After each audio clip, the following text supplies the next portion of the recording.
बच्चों, कक्षा 8 से पाठ 7 जिसका नाम है क्या निराश हुआ जाए।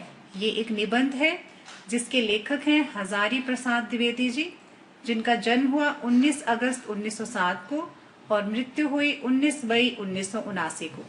इनका जन्म स्थान रहा दुबे का छपरा, ग्राम बलिया, भारत। हजारी प्रसाद द्विवेदी जी साहित्य जगत के बहुत ही जाने माने लेखक रहे हैं और ये आधुनिक काल के कवि हैं। इन्होंने बहुत सारी रचनाएं रची हैं जिन्हें पाठकों ने बहुत सराहा है और बहुत सारे पुरस्कारों से इन्हें सम्मानित किया गया है। आज के इस निबंध के द्वारा भी वे हमें ये बताना चाहते हैं कि किस तरह से समाज में अभी भी अच्छाई बची है। वो अच्छाइयों के साथ साथ बुराइयों को भी उजागर करते हैं और वो कहते हैं कि सच्चाई अभी पूरी तरह से मरी नहीं है।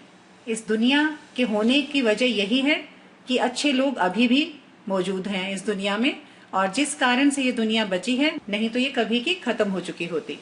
आइए इस निबंध में और वो क्या कहना चाहते हैं जानते हैं। सर्वप्रथम लेखक का जीवन परिचय जान लेते हैं। हजारी प्रसाद द्विवेदी जी का जन्म 19 अगस्त 1907 में बलिया में हुआ था तथा इनकी मृत्यु 19 मई 1979 को हुई थी। द्विवेदी जी का व्यक्तित्व बड़ा ही प्रभावशाली था। ये बहुत ही सामाजिक व्यक्ति थे। इनके द्वारा लिखी गई रचनाओं को भी बहुत सराहा गया है। वे भी बहुत प्रभावशाली रही हैं। पाठक के हृदय पर बहुत ही गहरा प्रभाव छोड़कर जाती हैं। वे हिंदी, अंग्रेजी, संस्कृत और बांग्ला भाषाओं के विद्वान थे। वे केवल हिंदी के ही नहीं, इनके अलावा और बहुत सारी भाषाओं के ज्ञाता थे। ये आधुनिक काल के कवि थे। ये आजकल के युवा जगत के कवि हैं। आधुनिक काल के कवि इसलिए कहा गया है कि आधुनिक समय अर्थात आजकल के वर्तमान समय के बारे में इन्होंने बहुत सारे विषयों को चुना है और उन पर अपनी व्यंग्यात्मक रचनाएं रची हैं और जो कि एक सच्ची सीख देकर जाती हैं। इन्हें डी लिट की उपाधि से लखनऊ विश्वविद्यालय ने सम्मानित किया था तथा 1957 में इन्हें पद्म भूषण सम्मान से सम्मानित किया गया। ये हिंदी के मौलिक निबंधकार, उत्कृष्ट समालोचक और सांस्कृतिक विचारधारा के प्रमुख उपन्यासकार थे। इन्होंने बहुत सारे निबंध और उपन्यास लिखे हैं। निबंध बहुत ही मौलिक विचारों पर आधारित रहे हैं। उत्कृष्ट समालोचक अर्थात सकारात्मक समालोचना में ये सक्षम हैं। इन्होंने जितने भी लेख निबंध लिखे हैं, एक समालोचक की तरह इन्होंने अपने विषय को उजागर किया है। सांस्कृतिक विचारधारा अर्थात उस समय की जो समाज में सांस्कृतिक विचारधारा विद्यमान थी, उन पर आधारित इन्होंने बहुत सारे उपन्यास लिखे हैं जो कि प्रसिद्ध हैं। अपनी रचनाओं में इन्होंने व्यंग्यात्मक शैली का प्रयोग किया है। ये अपने लेख अथवा निबंध में एक व्यंग्यात्मक शैली को प्रयोग करते हैं जिसके द्वारा पाठक जागरूक हो जाता है, क्योंकि वे एक विषय को आधार बनाकर उस पर एक गहन अपनी समीक्षा पेश करते हैं। व्यंग्यात्मक तरीके से एक ताना देते हैं जिससे पाठक अथवा समाज के व्यक्ति जागरूक हो और एक नई दिशा और एक नई सोच के साथ आगे बढ़ें। इनकी प्रमुख रचनाएं हैं अशोक के फूल, कल्पलता, बाण भट्ट की आत्मकथा, चारु चंद्रलेख और कुटज आदि। द्विवेदी जी के लेखन में उनके गहन विचारों की छाप देखने को मिलती है। इनकी जितनी भी रचनाएं हैं बहुत ही प्रभावशाली हैं, चाहे वो अशोक के फूल हो, चारु चंद्रलेख हो। इनके लेखन में गहन विचारों की छाप इस तरह से मिलती है कि वे पाठक के हृदय पर एक बहुत ही गहरी छाप छोड़कर जाती है, एक नई सीख देकर जाती है। आइए पाठ प्रवेश जानते हैं। इस पाठ अथवा निबंध को लिखने के पीछे द्विवेदी जी का क्या उद्देश्य है, आइए जानें। हजारी प्रसाद द्विवेदी द्वारा लिखित क्या निराश हुआ जाए एक श्रेष्ठ निबंध है। बहुत ही उच्चतम कोटि का निबंध है। इस पाठ के द्वारा लेखक देश में उपजी अर्थात देश में जो पैदा हुई सामाजिक बुराइयां हैं उनके साथ साथ अच्छाइयों को भी उजागर करने के लिए कहते हैं कि देश अथवा समाज में जितनी भी बुराइयां हैं उन्हें हमें बढ़ा चढ़ाकर उजागर नहीं करना चाहिए, बल्कि अच्छाइयों को उजागर करना चाहिए। लेकिन हो उल्टा रहा है। लोग बुराइयों को बताने में, उन्हें बार बार बताकर उसमें आनंद का अनुभव करते हैं। वे कहते हैं कि समाचार पत्रों को पढ़कर आजकल ऐसा लगता है कि सच्चाई और ईमानदारी तो खत्म ही हो गई है दुनिया से।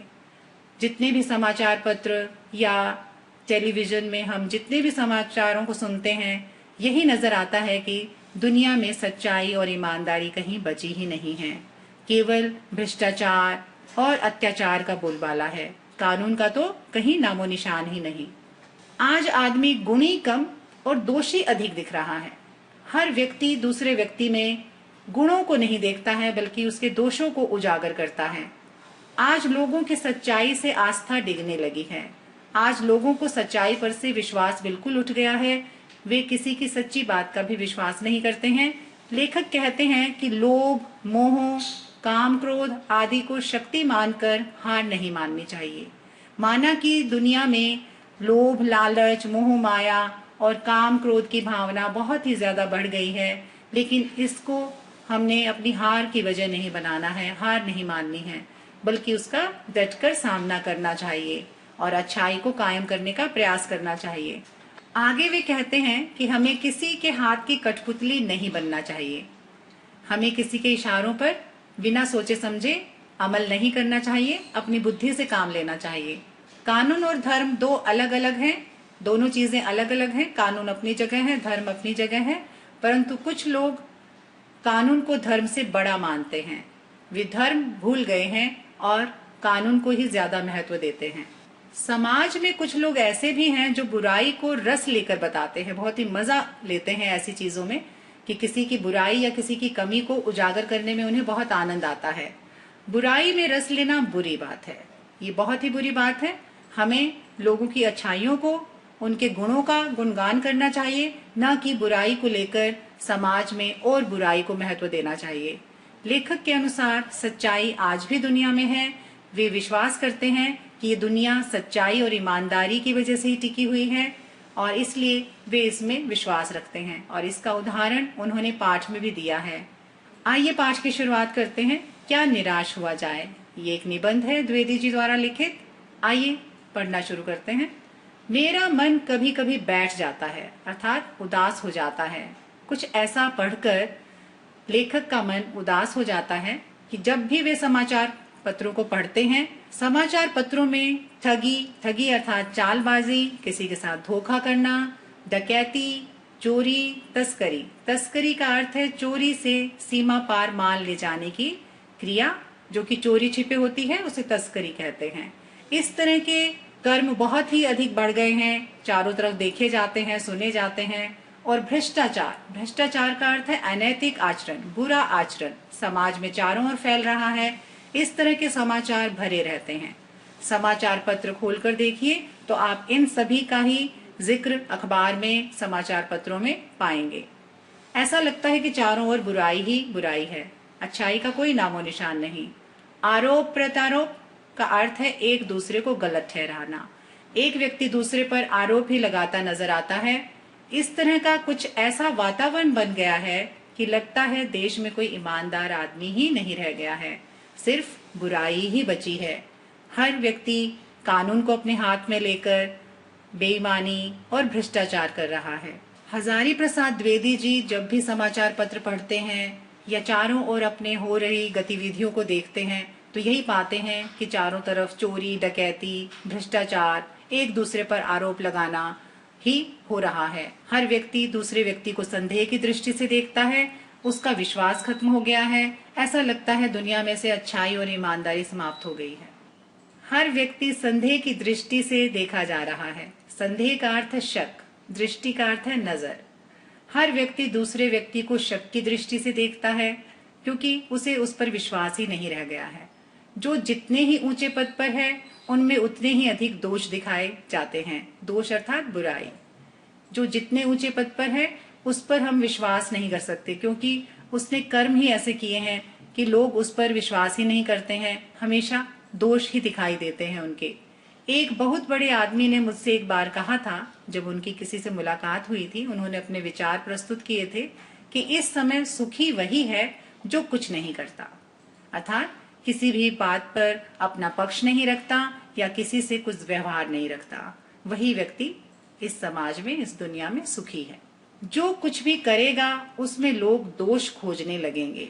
दोष का अर्थ है बुराई।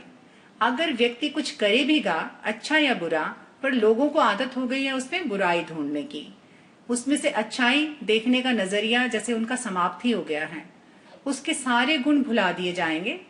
ऐसा तो नहीं है कि हर व्यक्ति बुरा ही कार्य करता है, बुरी सोच के साथ कार्य करता है, लेकिन लोगों का नजरिया ही ऐसा हो गया है, वे उसके गुणों को भुला देंगे और दोषों को बढ़ा चढ़ाकर दिखाएंगे।